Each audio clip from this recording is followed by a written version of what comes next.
يا ابو الصحاب، عامل ايه؟ يا رب تكون كويس. قبل ما نخش في موضوع الفيديو، علشان اتطلب مني كذا مره ندعي لاخواتنا بتوع الثانوي والناس اللي بتمتحن، يعني ربنا يوفقهم. ممكن الدعوه بتاعتك هي يعني اللي تكون سالكه، لو انت شخص سالك وبتدعي من جواك. اتمنى لاخواتنا يعني اللي موجودين معانا يدعوا لهم دعوه حلوه. تعالى بقى نخش يا ابو الصحاب في موضوع الفيديو بتاعنا. الزمالك النهارده كان بيلعب مع فرقه في الدرجه الثانيه اسمها بروكسي، كسب المباراه 3-2. هنحلل كل حاجه والاحداث اللي حصلت فيها عشان وصلت لاكسترا والاحداث والاهداف والحالات التحكيميه اللي فيها جدل فعلا. مش بس كده يا ابو الصحاب، بيقول لك الزمالك هيتوقف له 3 فترات كمان. يا سوادي الحلال. فيلا بقى نبدا يا ابو الصحاب ونخش في موضوع الفيديو بتاعنا. وزي ما احنا متعودين فيديوهاتنا دق موت. بس يا ابو الصحاب قبل ما ابدا كالعاده انا مستمر بدعمك. مش هقول لك اعمل 3000 لايك 4. بص انا زهقت من الموضوع. اللي عايز يعمل لايك يا ابو الصحاب يعمل. لسه ما اشتركش في القناه اشترك في القناه ويلا نبدا بقى يا ابو الصحاب بتحليل مباراه الزمالك وبروكسي اللي انا كنت اتمنى ننسحب. ايوه، ونجيبها في كهرباء ونريح دماغنا ونحطها جنب كاس الكرامه الاول، يبقى كده 2 كرامه. والله بجد اللي حصل في المباراه بجد والله العظيم. انا كنت داخل الحمام خالي داخل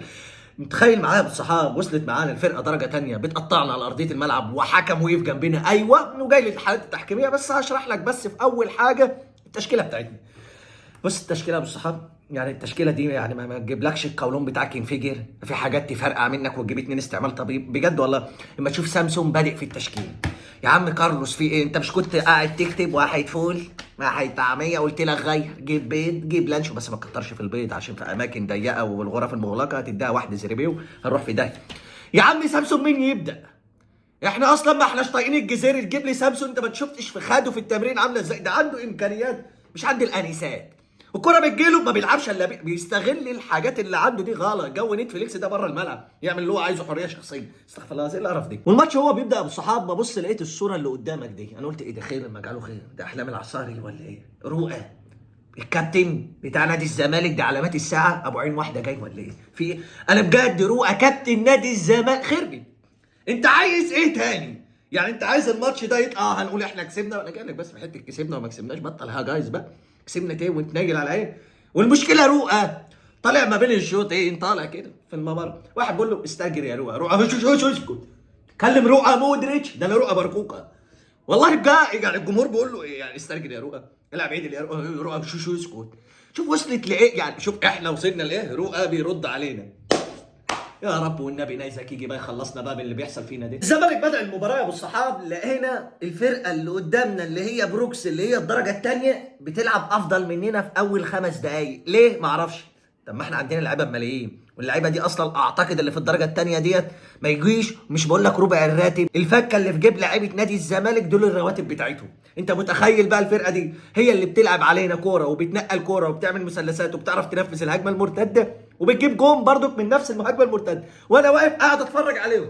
انت متخيل معايا يعني احنا وصلنا لدرجه عامله ازاي؟ تعالى معايا يا بالصحابه اوريك الجون الاول جه عباره عن ايه. لاعب في الدرجه الثانيه معار من فعلا فريق فاركو، يعني اللي هو مصطفى حماده ده. فعلا انا ما اعرفش ازاي مش موجود عندنا في الدوري المصري. والله عموما يعني هي بتبقى حظوظ وارزاق. عموما الواد ده ان شاء الله ربنا يكرمه ويتالق ويكمل يعني في فرقه كويسه. مصطفى حماده مجهود شخصي. انت مجهود شخصي ها.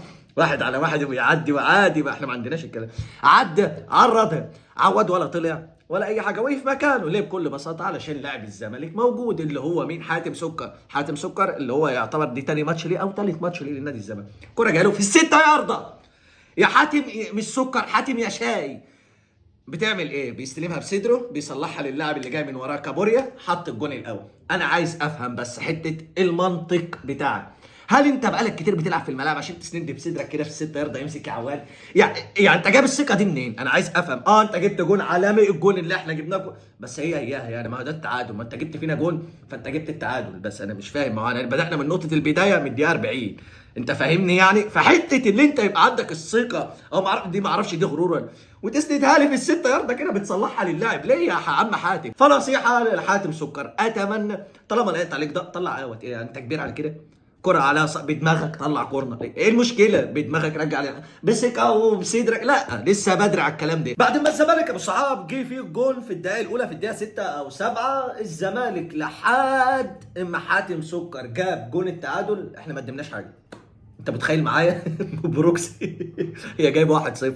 هي اللي بتعمل هجمات مرتده عليها وكور في العارضه وعواد يشيل كور وانا لحد دلوقتي مش عارف اوصل لكوره ما بين الثلاث خشبات في الشوط الاول لغايه الكوره بتاع حاتم سكر اللي هو الجون اللي جابه فعلا جون حلو وكل حاجه، بس مفيش زمالك. دخلنا بقى بالصحاب على الشوط الثاني، لقيت عمك كارلوس ابو الصحاب يعني برضك منزل بالاربعه على طول. خروج مين؟ سامسون ونيمار ويوسف اسامه نبيه ورؤى الحمد لله.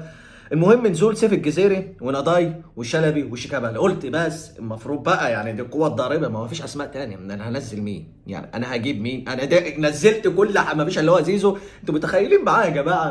شوف الزمالك وصل لمرحله، يعني عشان تعرفوا بس زيزو يعني لما بيكون موجود بيفرق ازاي، حتى لو احنا بنيجي عليه في بعض الاوقات، بس عايز ابين لك يعني قيمه زيزو على ارضيه الملعب. تخيل بقى الكبشه دول والشويه دول نزلوا، المفروض دول القوه الضاربه، يجي فيها الجون الثاني ضربه جزاء من شباب. صفقات فشخول، عندنا صفقات جامده. ساعتها ابو الصحاب لعب بروكسي، احمد جمعه دخل شاط ضربه جزاء سجلها، بقت 2-1. المباراه بقى المفروض تتقلب بقى، ولاعيبه الزمالك اللي لسه نازله وعندهم فريش ويجزوا على اسنانهم بقى. انا الزمالك يا اولادكم الشكاب. اللعيبه اصلا بتوع بروكسي دول انا متاكد لهم شغلانه ثانيه، يعني في معظم اللعيبه اصلا في الدرجه الثانيه بيشتغلوا شغلانات ثانيه، الله يكون في عونهم. واحنا اللعيبه بتاخد مليارات واجهزه وبيتمرنوا، ومدرب جاي من كوكب المريخ وعطارد، وازاي يدرب الزمالك ده حجمه كبير. عموما يا ابو الصحاب لقيت مره واحده المفروض يبقى علينا ضربه جزاء، والله. والماتش ده كان هينتهي 3-1 ضربه جزاء وش، الكره دي ضربه جزاء وش. وزي ما انت شايف حسام عم بيجي، يا حسام يا حسام ده انت زي ايه يا عم؟ انت وصلت للمرحله دي ازاي؟ يعني الكره اللي قدامك دي مش ضربه جزاء ازاي؟ يعني دي ازاي؟ يعني التيشيرت زي ما انت شايف ابو صحاب طاير، ده طاير ايه الهوا يعني؟ دي ضربه جزاء في ايه؟ هتبقى 3-1، يعني 2-1 لبروكس. مش بقول لك بعد ما بقوا 2، لا ده دي هتبقى 3-1. الماتش هينتهي فعلا، الحكم وقف جنبنا. ما بحبش كلمه احتواء والكلام ده، ملوش اي ثلاثه. هي فعلا كده، الحكم وقف جنب الزمالك، ملهاش منطق الا كده.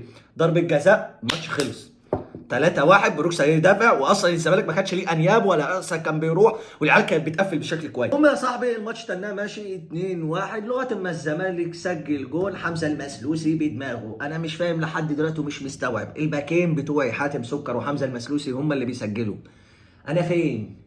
المدرب ده وايه طريقه اللعبه؟ ما تشوف والله حمزه المسلوسي مره واثنين جوه ال 18 يبقى في حاجه غلط.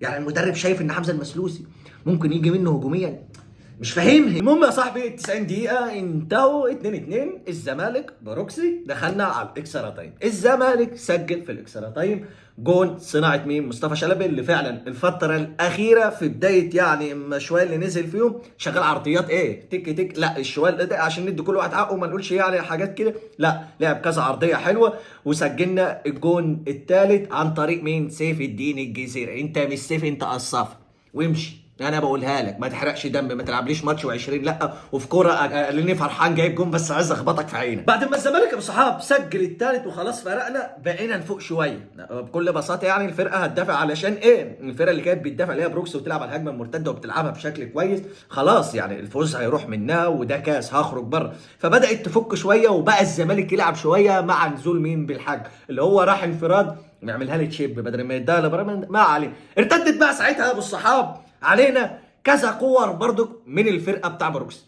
منهم كان فيه ضربه جزاء تانية لبروكس، وزي ما انت شايفها بالصحاب الصوره اللي قدامك دي، كادر ما عرفش يجيبها بشكل كويس، بس من الصوره اللي انا شايفها وبعد ما شفتها فيديو ما ينفعش اجيبها لك فيديو، حقوق طبع ونشر هروح في ده. عموما بالصحاب شايفها برضك ان هي تتحسب ضربه جزاء، يعني بكل بساطه بالصحاب الزمالك بحجم الزمالك بيلعب قصاد فرقه في الدرجه الثانيه لاول مره بتلعب في تاريخها في كاس مصر، الحكم كمان بيقف جنبها. انت مستوعب معانا احنا وصلنا لايه بالصحابه؟ وحته بقى بالصحابه تقول لي مش نعمه هناك واتكلم هناك وبيحصل هناك، انا دلوقتي اللي بيحصل بقوله هنا وهناك. وعموما يا بالصحاب كلامي ولا هيقدم ولا ياخر، الزمالك خلاص كسب 3-2، يعني مفيش حاجه هترجع، يعني خلاص انت عايز تاخد بكلامي خد بيه. انا عارف انت هتيجي تقول لي كان في حالات ثانيه كوره زي شيكابالا، لو انت شايف بتاع شيكابالا تحسب ضربه جزاء براحتك، قول في الكومنتات ضربه جزاء، بس انا شايفها ما فيهاش اي حاجه علشان كده ما اتكلمتش عليها. وفي حالات ثانيه حصلت في المباراه ما اتكلمتش عليها عشان ما لهاش اي ثلاثه لازمه. دي وجهه نظري في الحالات التحكيميه واللي حصل في المباراه. الزمالك فعلا كسب مكسب مش بتاعه وما كانش يستحق يوصل للدور اللي بعد كده. بس نيجي بقى للموضوع اللي بعد كده، قفل كده الزمالك 3 فترات. ايه يا خفاجه في ايه؟ يخرب بيتك النصايب اللي انت جاي بيها دي، مش انا اللي بقول ده غرفه تسويه المنازعات بالفيفا النهارده تغرم الزمالك 180 الف يورو. كمكافأة مستحقة لصالح ايشمبونج، بالإضافة إلى فوائد بنسبة 5% سنويا اعتبارا من 23 ديسمبر 2022. في إيه يا كهربا؟ أنت دعيت قوي جامد، رفعت إيدك، ده الموضوع بيجي لاست عكس بالظبط وفي فوائد. حتى تاريخ السداد بالإضافة إلى 100,000 يورو غرامة كمان. وفي حالة عدم السداد خلال 45 يوم يتم إيقاف القيد ل3 فترات. أنا مش عارف إيه حتة إن يبقى في مشكلة يلا نقفل، مش نعمة في قضايا تانية. حته قفل القيد دي، هل يا خواجه فعلا القيد هيتقفل؟ لو احنا ما دفعناش القيد هيتقفل، بس في حاجه اسمها استشكال لسه هيتقدم فيه. بس حته اوشنبونج القضيه دي تبع مين؟ جمال عبد الناصر، يعني ما ده السادات، ممدوح عباس طبعا، يعني الموسيقار بتاعك هيقول هيحتفل حد تاني، ما هو اوشنبونج كان في عصر بس لا تبع ممدوح عباس. هل بقى هنطلع والاعلام بتاعه اللي هو كل يوم طبل له طبل له وكسبنا كل القواضي هيطلع يقول ان امير راح عليه نوم؟ امير راح عليه نوم. كانت القضيه دي المفروض يقعد ويتكلم زوم، اصلا راحت عليه نوم فالقضيه اتحكمت ليه. والله ما بهزر، حصل كده. حسبي الله ونعم الوكيل. شوف النادي وصل لايه. بس كده، وده كان الفيديو بتاعنا النهارده بصحابه، اتمنى يكون عجبك. مستني بقى وجهه نظرك ورايك في الكومنتات. الزمالك فعلا يستحق الصعود للدور اللي بعد كده، ولا بروكسي فعلا اللي كان يستحق وضربات جزاء والحكم ظلمهم ولا لا؟ وجهه نظرك في الكومنتات يا ابو الصحاب. وبرضك مستني وجهه نظرك في حته امير راح عليه نومه، وده مش ده حقيقي راحت عليه نومه، والله مفيش بهزر. ما تنساش يا ابو الصحاب لو لسه ما عملتش لايك اعمل لايك، عايزين نوصل الفيديو ده عدد كبير من اللايكات عشان فعلا في ناس تانية تيجي وتشترك في القناه، علشان نحاول على قد ما نقدر كل يوم نستمر معاكم في فيديو. انا بقول كفايه كده علشان نلحق الاندرتيكر هالاند والريال وربنا يستر. رودريا يا رب. سلام بقى.